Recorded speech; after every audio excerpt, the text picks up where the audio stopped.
Le site web de l'Heure de la Bonne Nouvelle vous permet de revoir les émissions de la série en cours et de visionner celles des années précédentes. Dans la section Liens utiles, nous identifions plusieurs liens Internet donnant accès à du contenu évangélique de qualité sur le web. On y retrouve une tonne de moyens concrets pour vous aider à poursuivre et enrichir vos réflexions. Dans la section Restons en contact, nous vous proposons 2 manières faciles pour entrer en contact avec nous, soit le Perron d'église et les groupes de discussion Je suis deuxième.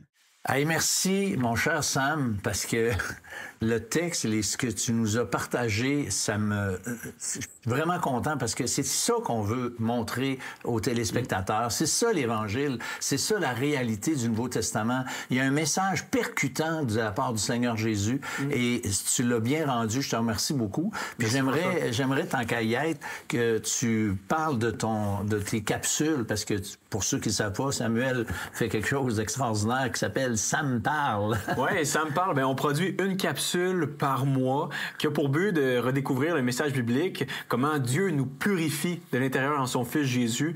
Et vous pouvez trouver ça sur samparle.org, mais on est aussi sur Facebook, sur TikTok, sur Instagram, sur YouTube. Donc, nos capsules sont là. On en a produit plus d'une centaine. Donc, si ça vous tente d'aller chercher un thème en particulier ou allez fouiller, ça vaut la peine. Oui, puis c'est très ludique là, pour ceux qui les connaissent pas. C'est amusant. Tu sais, ton push-push tantôt, il y a pas mal de push-push dans tes capsules. C'est ça, c'est vraiment bien. T'sais.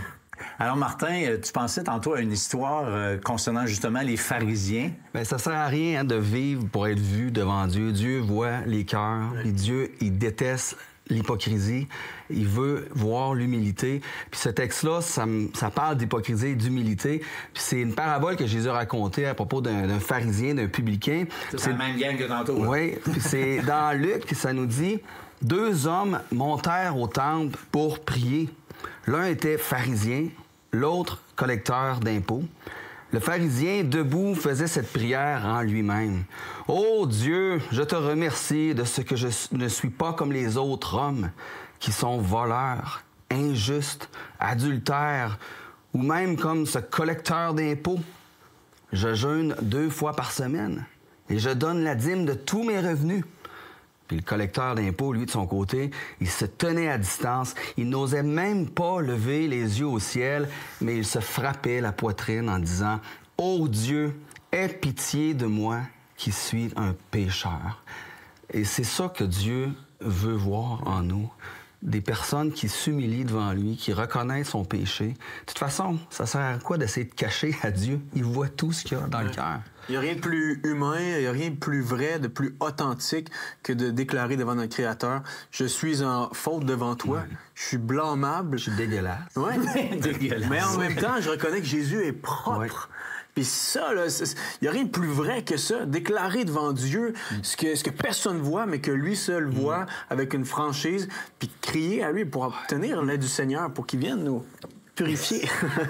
Mais écoute, tu sais, la parabole, tu n'as pas lu le dernier verset, mais le dernier verset, il dit celui-ci descendit dans sa maison, le deuxième qui se frappait là, descendit dans sa maison justifié, c'est-à-dire déclaré juste, pardonné.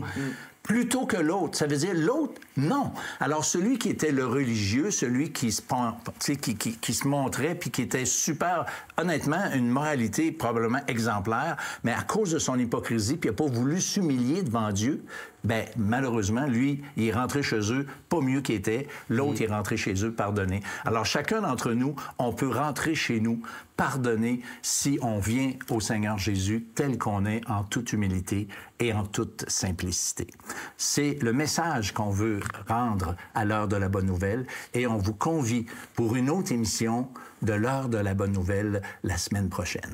L'anxiété, c'est quoi? C'est une peur. On vit dans un monde où on a toujours peur de quelque chose. Mais en fait, les gens ne sont pas trop sûrs de qu'est-ce qu'ils ont peur. Et Jésus fait cette promesse, « Je vous donne ma paix ». C'est pas le même type de paix qu'on voit dans la société. C'est une paix qui reste là malgré la tempête, peu importe qu'est-ce qui se passe autour de moi. Je suis aimé et je sais que Jésus est avec moi. Et cette paix-là, je peux l'apporter partout.